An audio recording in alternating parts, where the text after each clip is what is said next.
Hello guys, how to install optional updates in Windows 11 and Windows 10. You have an option to install or download optional update driver updates in Windows 11 and 10, and to do so right click on start button and choose settings.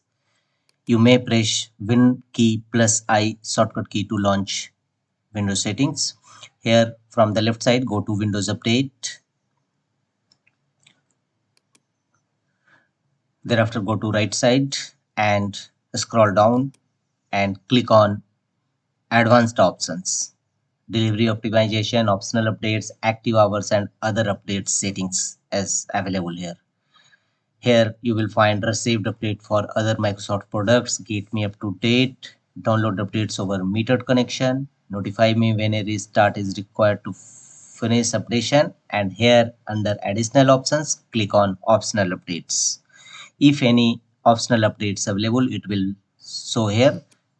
Click on it, make the check against available updates and choose download and install.